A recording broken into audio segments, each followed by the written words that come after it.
Welcome to episode 7 of the All Things All podcast. I'm Tom, and today's guest is Mike Tyson from Low Impact Forestry. Mike, thanks for coming on the podcast, mate. Yeah, it's evening now, isn't it? You look out the window, it still looks light out. I wonder how many people... We're doing this on a Friday to come out at the weekend. I wonder how many people are still on site now. Today was just a complete fuck up. The fuck up fairy likes to come out on a Friday. He has your pants down. If you're not watching, definitely you'll be there till dark. So I can guarantee it now. Someone's going to be sat in a broken down orb tipper somewhere on the motorway. Yep. A wheel might have fell off a chipper. Yeah. Something happened to you a couple of weeks ago where you had a track chipper that threw a track. That was a couple of hours of downtime for you. That's right. That is right. 100%. Yeah. So if you are at the side of the road, listening to the podcast, thank you very much. Sorry that you're in a bit of a shit situation, but we'll hopefully make the next hour a bit more bearable. First question for you, mate. How did you hear about the arboriculture/forestry industry? How did I hear about it? At the time, I was working, I had my own business as a dry stone waller and fencer. And I was busy working away, and I got a phone call from a friend of mine who said, could I come and drag some brash for him one day? And I said, well, yeah, I can help you out, no bother. And then that was sort of it, really. I very quickly gave up dry stone walling because I realised it was hard work. Well, hard work by yourself, anyway. And ended up going from dragging brash with my hands to picking timber up with a machine, and the rest is history. Can I say, arboriculture sounds just as hard as doing dry stone walling. You just got to go from one end down to the other. But with tree work, you're all over the place. Well, so I'm going to say you shot yourself in the foot a little bit with that one. No, like the thing with walling is like it's great, it's satisfying, it's wonderful. People pay money to go and do walling rather than getting paid to do the walling. They're paying to go and do it.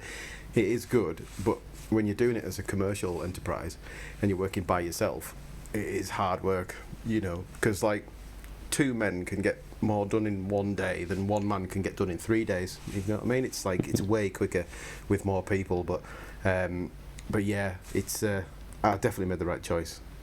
I can't go back and possibly think I made a wrong choice. How long have you been doing it for now, then? I've been in. It was about. I just turned 30, so it'd be coming up for 10 years. Probably 9 years. I think I've been in ARB, and like I literally started as a bottom feeder man. That was it. Drag brash to the chipper, put it in, and that's it. That's how it started, and made it this far. Called Low Impact Forestry. What is the reason for that? Because from what I've been following you on Instagram, you don't have John Deere's, you don't have massive equipment, you've gone complete opposite, and as far as I'm aware, there's only about 3 or 4 in the UK. There might be more now.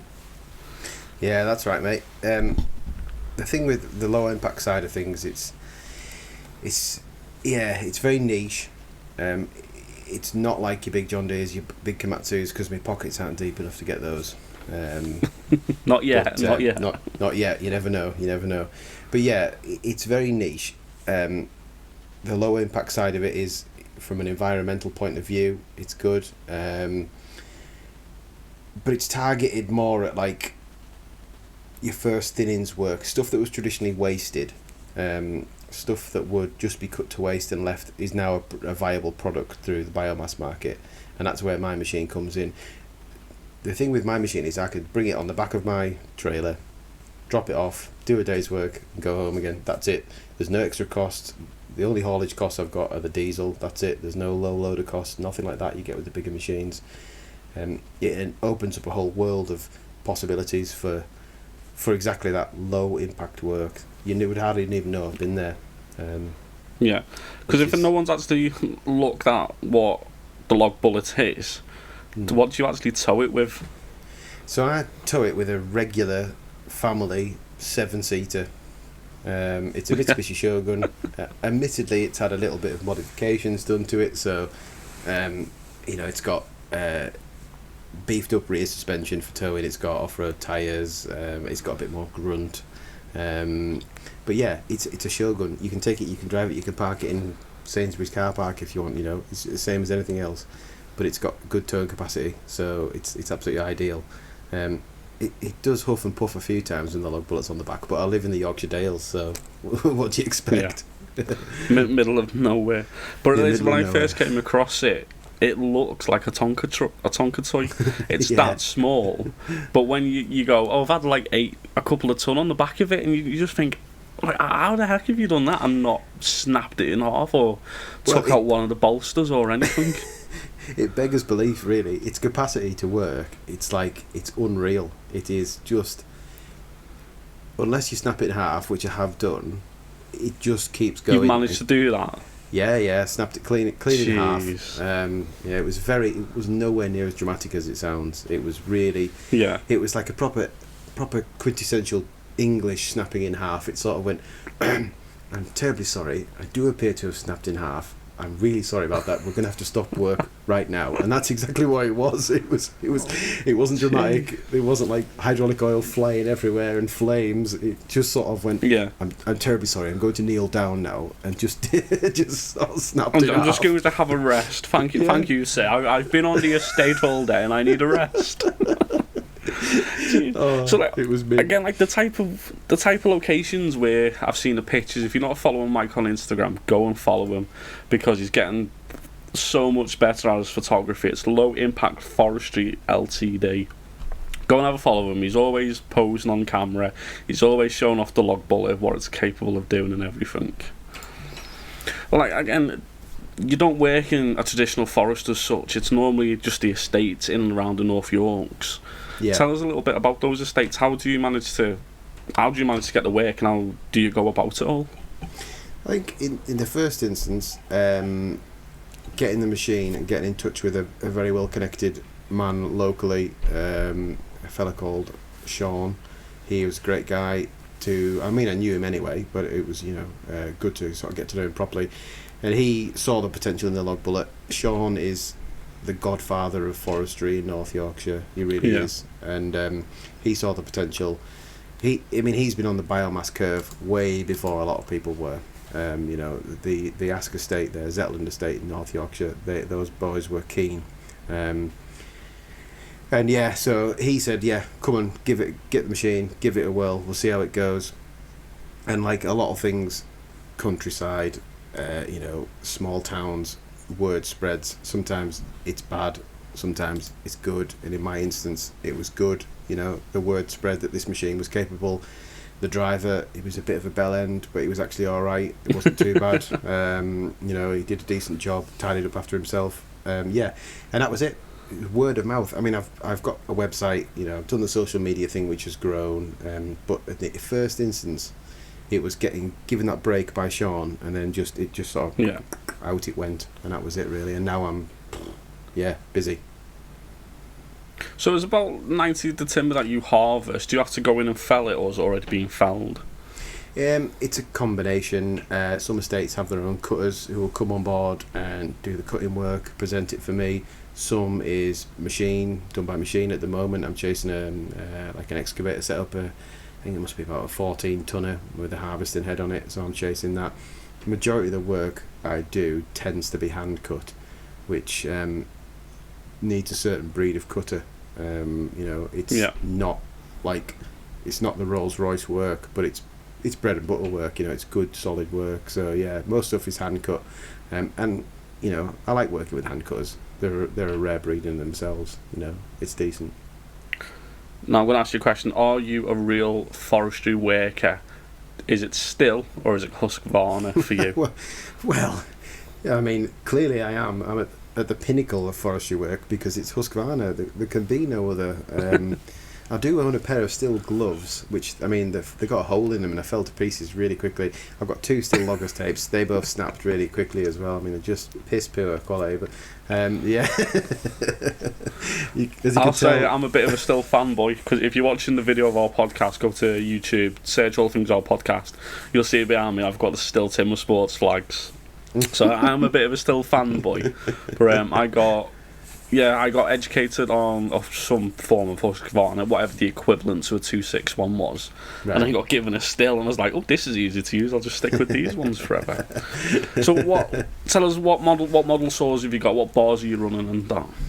Well, it's sort of two extremes with my work, because the majority of the work I do is thinnings work. I need smaller, compact ground saws, so I've got a 550 Mark II as my main saw, and having had a Mark 1 previously, this is like night and day, man. It is just an absolute machine. I don't know what they were doing with the Mark 1, because if they could make it as good as the Mark II, they should have made it as good as the Mark II straight away, because it is just unreal. I run an 18-inch bar on that. Well, at the moment it's got 15 on it, but I have run an 18-inch, but it's just phenomenal. Just rips it. It cuts like a 60cc saw, but it weighs like a 50cc saw. It is just awesome. And if you're going to get one, people, get one with heated handles as well. Do not So you scrimp. got the heated handles of you. Oh yeah, yeah. I mean, I'm like in North Yorkshire. It's wet and miserable Yeah. for the majority of the year. So yeah, the heated handles, like, you might not use them for 95% of the year, but that 5% of the year when you do, they're the only dry bit of your entire body is your hands, and the only warm bit. So yeah, do it. But yeah, it's well worth investing in. But It yeah, just so makes a world of difference for you. oh god, it does. I mean, it's only about another 60 quid or something like that. I mean, if you're spending hundreds of pounds, just spend the extra 60 and have warm hands. But yeah, and then I've got an old school 555. I think it was called a Rancher, but it's like a top end farmer's saw. Oh god, really old almost. saws. I mean, it's been around for a bit, but I got it brand new in about 2016 because I ran over my old Mark 1 550 with a track chipper, and clearly wasn't going to work. So I bought myself a 555, and it's like a detuned 560, and yeah, that's just. It just grunts and gets on with it. It's much like its owner. It's like old and reliable is the best way to describe it. So yeah, they're my two sort of like ground saws. They ride with me in the truck most of the time. But then when it's required, I can go and retrieve the 572 with heated handles XPG, or I can retrieve the 390, which hasn't got heated handles. But yeah, those are the big boys' toys. They don't come out very often, but when they do, it just puts a smile on my face. There's no denying it at all. So have you got any other unique products? Well, I say products, tools as such, because you've got the log bullet, goes on the back of a Knife for Williams trailer. You got a couple of Huskies. What else have you got in your collection? What else have I got that's of uniqueness? I've got something I can't talk about, which is great for a podcast when someone says I've got something I can't talk about. But yeah, I've got something I can't talk about, which is going to be useful and will come eventually. In terms of other stuff I've got though, I don't think I've got a great deal. I mean, it's a very straightforward operation I'm running, really. Well, what's the one thing you couldn't live without on site then? My bait box. Oh, there you go, something unique. Got your little bait box.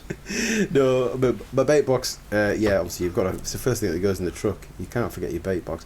I do use Sena Bluetooth comms, great for calls as well as music as well. When you're riding around on a machine all day, you know, it gets boring, so you listen to tunes as well. I've got those on me fairly unique Protoss helmet as well.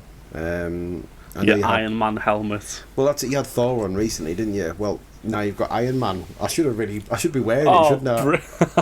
Brilliant. I should have brought it home. I should be wearing it. It's in here. Before we started this podcast, like if you're not watching the video, go and watch the video. Go on YouTube, search All Things All Podcast. It genuinely looks like I'm paying this guy, and it looks like an OnlyFans account is what I'm currently on. If he came on with that helmet, I'd be charging a bit more for this podcast. I'd want my money back. Oh god, yeah. So no, tell us about a typical job then. So you've actually, how do you even get how do you actually get the work? Most of mine, so now because I'm well established with the sort of local estates, most of my work, it's on like a cyclic thinning scheme. So there's different compartments that get thinned at different times, and it's all done an ongoing first thin, second thin, sometimes third thin. Usually goes to clear fell after that, which is sort of out my remit.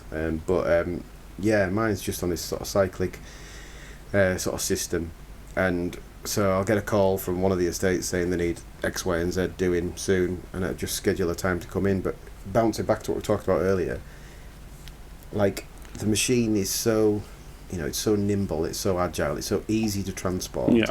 That I can come in for a day's work. There's none of this, I've got to coordinate the low loader to come in, and I've got to do this, and I've got to move it from Scotland to move it down here. It's like someone rings me up, Mike, can you come next week and do this? Yeah, that's fine. I'll just turn up and do it. It's the freedom, like, to do not what you want, because I've got to adhere to the customer's needs, but it's just versatile. It's absolutely mint. Yeah. It's so good. So it's super lightweight, because I've spoken to you for going on nearly about a year about these log bullets and everything. There's no windows on it. There's no heated seat. There's no luxury comforts. No. There's absolutely nothing to it. But what is the capacity that you can actually get onto it then? Well, I mean, I could probably put about 3 ton on it, but if I've done that, I might end up snapping it in half again. That's the that's the issue. You don't want that. No, definitely not. Its rated capacity from the manufacturer is 1.3 ton.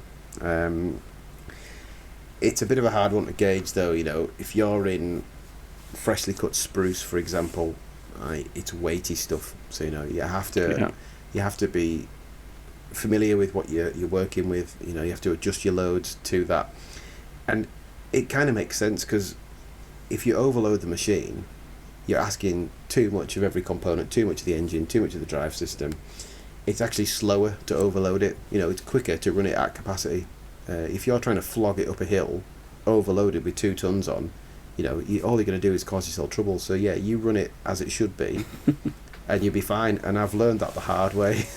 Like the proper You found out the hard way, snapping it in half. Yeah, one of a few serious breakages that I've done to it, which is all down to operator error. It's nothing to do with the manufacturer. It's me and nothing else. So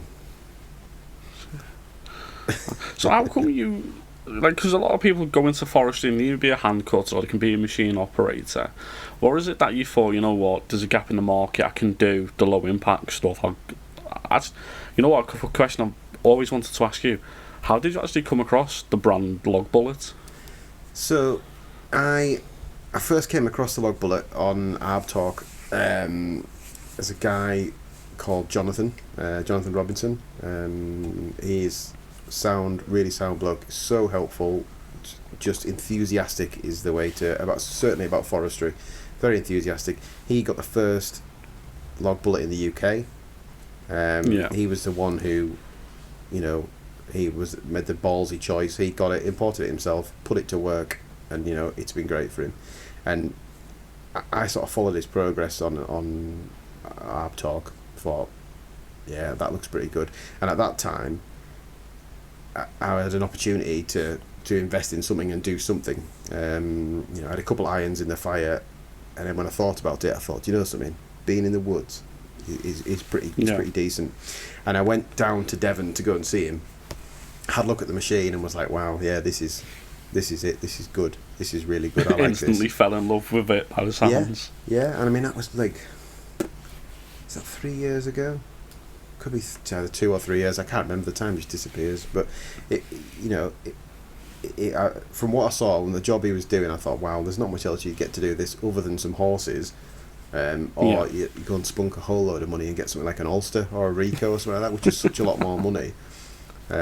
So yeah, on balance, the log bullet is absolutely wonderful. Yeah, but that's how I sort of stumbled upon it, was just copying someone else's idea for all intents and purposes. Yeah. Just about 250 miles in the north direction. Well, yeah, I mean, God, when I as a northerner think of the south, I always just think of it as flat, right? And I bet if any southern people listen to this, they'll think, what an idiot, because it's not. But because I'm from the Lake District, I was quite literally raised on the side of a mountain. So everything else to me is flat. Anywhere apart from where I was... And I'm not... It seems like I'm in Devon, so I'll go and see him, but I'm not joking. It's definitely not flat where he is. It's like that. uphill, down dale. It's like serious, you know. It was an eye opener, but yeah, it survived and it's worked. He's worked well in Devon, so I mean that's a good test bed. If it can work well in Devon, it can work well pretty much anywhere. Yeah. Have you? I think it's Oakley Forestry that's got them. Those are like shampoo forwarders. You ever thought about adding one of them to the fleet? Because I think they're quite small, aren't they? I mean, I wondered hard about stuff to do, where to go next with the business, what to add, and this goes round and round in my head on like probably an hourly basis, of what's the next thing to add. You know, I'd love to be able to mechanise the felling and the processing. That's the absolute dream. I think for the forwarding, like you just mentioned, that for the money, there's nothing else can touch a log bullet. There isn't. Like, there's other competitors out there who do a similar product that's 2 times the money, and it's nowhere near twice as productive.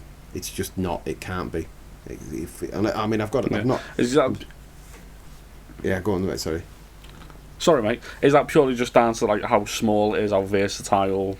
So again, we've not even spoken about like the crane on it. What crane's actually fitted to it? It's a farmer crane. It's got a 4.2 metre reach. It's I think it's classed as a C3. Well, it's classed as C4.2, but it's a C36 with the 800mm boom extension on the end. So it's a decent. You know, it's built. The whole machine's built around 2 really strong parts. That's the crane, which is tried and tested, and the engine, which is a Kubota engine. So those 2 parts are absolutely bomb-proof. But yeah, it's a decent farmer crane. It's strong, really strong for the size anyway.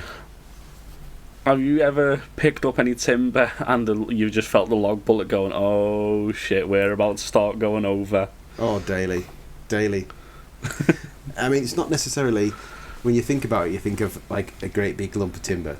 I've picked up some oak, and I'm not joking, I could hear the poor thing wincing. It was like, what are you doing to me, you absolute tool? But the stuff I'm in at the moment, I mentioned before, like freshly cut spruce, I'll just go, and I'll reach over, and I'll grab a load, and I'll be like, right, come on then. And as I start pulling it towards me, the log bullet starts tipping over towards the logs, and I'm like, oh, right, okay. And it's just because I'm being greedy. Like, instead of taking one massive pick, just take 2 small picks, and you're much better. But yeah, it's just a case. Once you get to know the machine, there's nothing wrong with tipping one side up completely, as long as you know what you're doing. When was the last time you got it stuck? Do you know something? If I say this, I'm going to curse myself. I've only had it tomorrow. stuck. It's going to happen tomorrow. Well, you'll see, it won't be coming back out the shed till Tuesday now. But I've only had it stuck once. And this really, is that it? Yeah, it might sound unbelievable. In the same way as I've only burst a pipe on it once in 2 years, which a lot of machine operators will just go, that's bollocks. But I like, hand on heart, that is true. I've burst one pipe on it, and that's it. So what else is attached to it? Because when the pictures I've seen, you've got a bit of a basket on top of it, which looks like it's the only bit of storage. Yeah. You got a winch on it as well. Yeah. When I went to see Jonathan's down in Devon, he had spec'd it to his sort of specification, and I just copied his. And one of the things on it was the winch. Now, it's a farmer edition. You know, it's something you can add from farmer. It's not a log bullet specific one. And it's a 600 kilo pull, remote control, and it is mega. It's really useful for it's supposed to be for pulling in like just that lump of timber over there that you can't quite reach. Just pull it in with a winch instead. But I've used it to pull some trees over and stuff, and I mean 600 kilo pulls is like, it's like 6 or 7 decent lads pulling, you know, so you imagine it's fairly capable. But one thing it's dead useful for is if you're doing thinnings work. I was doing some thinnings work recently for Raby Estate up in County Durham, and it was being thinned, and it was all hardwoods, beech and oak, that had been sort of mullered by squirrels. So you've got a nice sort of straight stem and then an absolute mushroom of a crown. And if you're trying to thin stuff, that can be an absolute nightmare to get on the floor. Absolute pain in the ass. So, you know, you either use the winch or you use the grapple on the machine, but the winch just pulls it right through the canopy. No problem at all. You know, less damage to the stuff up. You're not fighting around and fucking around with a felling bar trying to twist it and turn it. You know, you just pull straight, easy. So yeah, anyone who's thinking of getting a log bullet, get a winch on it. Don't think, I'll save myself however much it was. Just get it. Just do it. Now, the guys over at Logbullet doing the optional pink paint job as well? Because I remember seeing a little accident that you had not that long ago of it being completely covered in spray paint. What happened? It turns out, actually, you can get a log bullet in pretty much any colour you like. I just went for orange because I like orange, but you can, for anyone who is thinking about it, you can get it in almost any colour you want. Just give them the RAL number and they'll paint it, because the black, someone had a black one a while ago, and that's mean. But yeah, my incident was the spray can. So because I'm got my finger on the pulse of high-tech, cutting-edge equipment and stuff, the roof box on my machine that you mentioned for storage, that's actually an exclusive range from Sainsbury's, and it's the basket that you get your shopping delivered in. So no. I'll tell you, all the mod cons. So I managed to persuade the driver to leave me one of those, and then use a ratchet strap and I put it on the roof. So within that, I keep a spill kit, fire extinguisher, first aid kit, various spanners, a rag, so you can lose your rag when something goes wrong. It's very important to have a rag that you can lose. And a can of marker spray to mark trees. I didn't bother to secure any of it, so I'm driving around, bash, bash, bash, bash, bash, and this can just pops and just pisses paint all. I'm like working away like this, and I could just feel something on my shoulder. I'm like, what? What's that? I'm like, why is it raining on my shoulder? And it was just paint. A shitload of pink paint coming down on you. Thankfully, it was orange, so it wasn't too bad.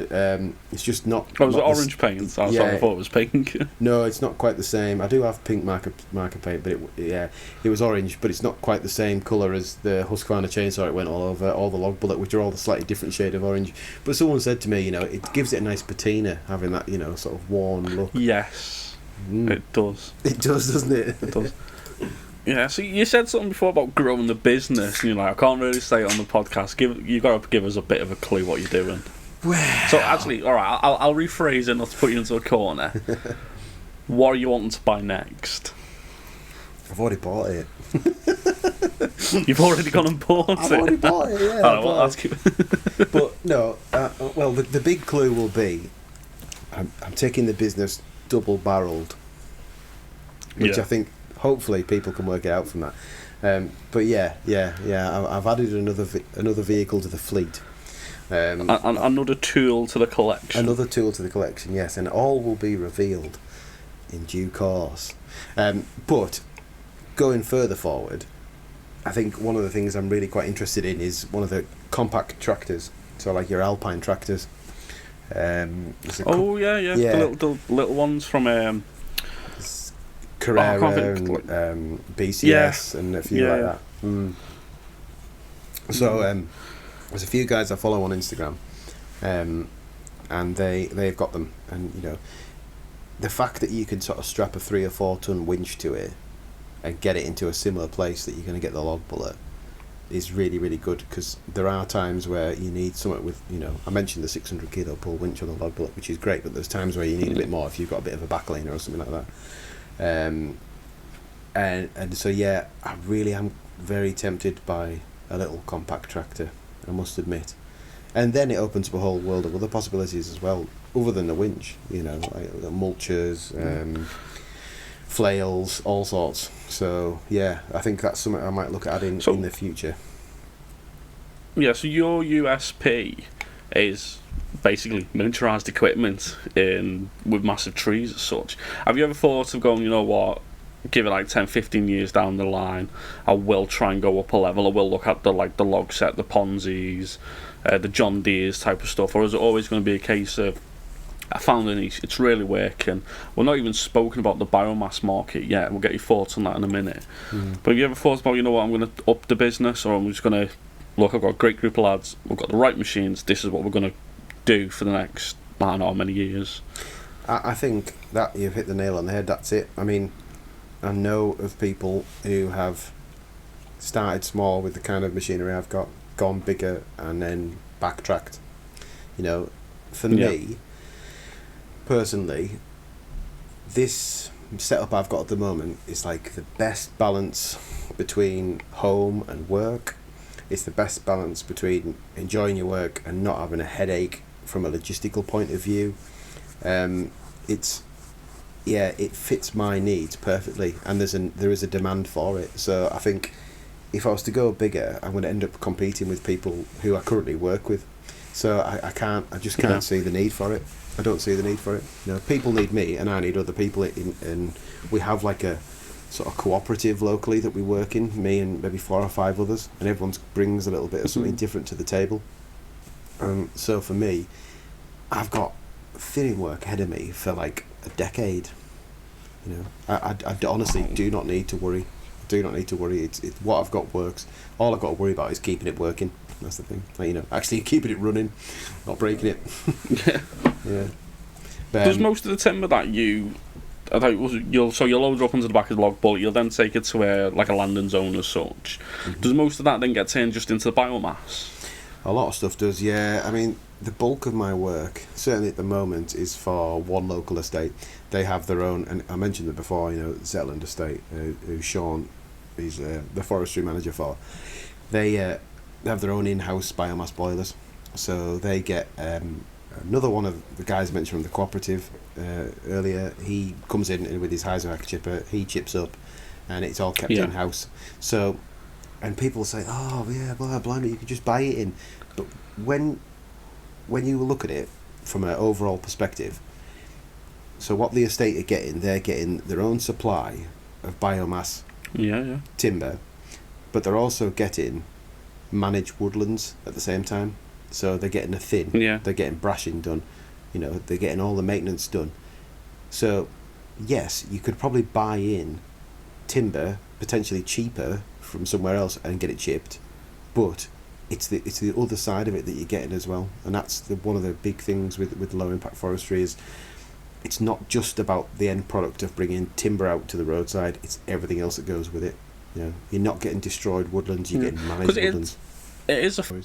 It feels like it's a really carbon neutral project, because you've got the lads going out planting the trees. A couple of years later, you're coming in to do the thin, and you've got it is a full management system on an estate. Because it'd be great. We'll get timber over from Sweden or Scandinavia, and you look at the carbon offset of it. Or you go in your back garden, you fell a load of trees, stick it into the biomass, into the boilers at the estate, and hey presto.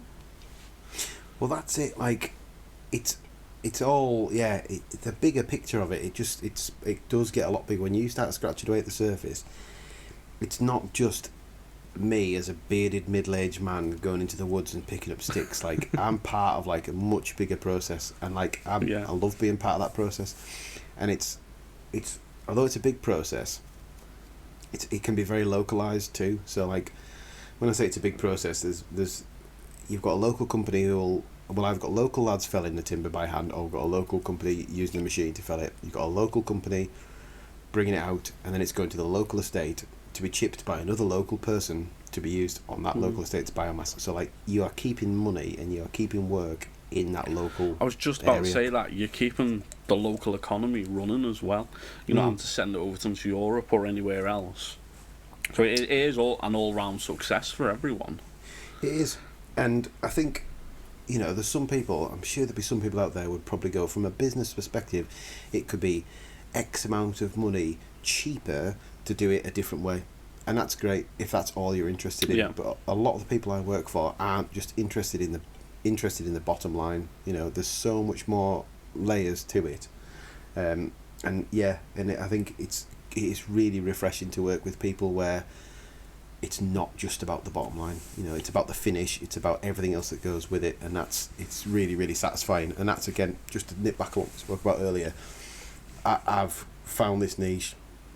It works. You know, there's no need to rock the boat. You know, it's just all slotted in perfectly, and it's great, and it'll just continue as long as the RHIs keep going for biomass, which is going to be for another 10 or 15 years, and then they'll probably just change it to another name anyway. You know, it's great. It's wonderful. Let's just keep going. So what are the challenges that you've had to face while growing the business and also keeping everything running? I mean, small machine ownership it's a lifestyle choice. You know, it's like owning a Land Rover. Like, that's a bad analogy. Those things break. Well, that's exactly it. You know, you do it because you enjoy what you do. I don't know how anyone. Some people listen to this going, I can't believe he's smited Land Rovers. But yeah, I could never own a Land Rover. But anyway, that's a different podcast. Could be worse, mate. Could be an Isuzu. Well, it could be, yeah. Oh man, but it's for me the biggest challenges I would say is from the beginning it was like the log bullets are so few and far in between. There isn't a dealer in the UK. You can't ring up Jeff and go, hello, how do you do this? You know, you are literally just fumbling around until you find your way with it. The first 100 hours, I mean, I'd love to see a video of how comedic it was, like me just crashing into trees, bumping into stuff, like forgetting to put the outriggers down, all sorts of comedy value. And I think that was one of the hardest things for me was, like, my parents invested in me and my business, and so I've got this money, and I'm doing this, and I'm thinking, man, I don't know what I'm doing. Like, I don't know what I'm doing. Like, it was such a like daunting thing. But as time's gone by, you know, I've got like 900 and something hours on the machine now. You know, I'm pretty bloody slick on it without blowing my own trumpet. I've got good, but in the beginning, it was really like, holy shit, this is. And when there'll be a lot of people who might be listening who use pieces of gear at work, you know, they're employed by someone, they use a bit of gear, and you just jump in that and you use it and you think nothing of it. When you own it, and you've paid for it, it's totally different, because you're like, oh, just be careful with the levers, I'll just go slowly, and you're like, you're on like eggshells all the time. It's like that. You get a brand new saw, you'll give about 2 days, and you throw it in the back of the truck, and you're like, right, it's alright, I've broke it in now. So you got like the really big forwarders, the John Deere's, and then you got the log bullet. What qualifications do you need? Is it a case of normal car license, jump in log bullet, away you go, or have you got to go in for any like special forwarding licenses or anything? Yeah, so I got in touch with a guy called Bob Forsyth Forestry Training. I'm name dropping, hope you don't mind, but he's a really good fella. Really sound bloke. There are other forestry trainers out there. I should add that's absolved me of any issues. It's alright, mate. We're not the BBC. Yeah. name drop as much as you like. But yeah, spoke to Bob, explained the situation, what I've got, and there's a sub 2.5 ton articulated forwarder ticket that you can do. So it's like the base unit. I think it's base unit plus M or something like that. But anyway, yeah, it fits, my machine fits into it perfectly. So I couldn't go onto someone else's site and jump into one of the big John Deere's or the other Komatsu or something like that. You know, I wouldn't be ticketed for it. But for my machine, you can do this. I think it's either a day or half a day. I can't remember. But it's a recognised ticket, you know, proper ticket, FMOC, and that's what you need to do the job. And I tell you what, though, it was a well worthwhile course doing. You know, I know in our industry a lot of boys end up doing the job for a while, then going and get the ticket, and when you go and get the ticket, you got some bloke telling you how to do it, and you're going, well, I know what I'm doing. It's all right. You don't have to tell me. Yeah, a lot of bad habits are picked up. Yeah, and so I was lucky because I put about 50 hours on the machine before I got in touch with Bob, because I didn't want to be completely green on it. You know, I wanted to at least have a little bit of time on it, so I put a bit of time on it and got in touch, and a lot of stuff I learned from him was absolutely brilliant, like gospel, really, really good stuff. So yeah, I you know, it's one of those, it was worth doing, absolutely worth doing. Well, I couldn't get on a lot of sites without it, so yeah, definitely worth doing. So if there is any estate managers or any small woodland owners, how can they get in touch with you? Various ways. The best way, the website, I've got a website, lowimpactforestry.ltd. That's pretty good. Social media, big on my Instagram, obviously that's how we got chatting, didn't we? So yeah, big on that. Facebook as well. They're the best ways. All my contact details are on there, so yeah, I hope I don't get a glut of people sending me bogus requests now through the website. That would just be typical. Mike, it's been a pleasure having you on the podcast, mate. Appreciate it. Thank you very much. Cheers. I hope I haven't bored everyone too much talking about log bullets and beards. That'll and be a good one, mate. Estates and various other things. Nice one.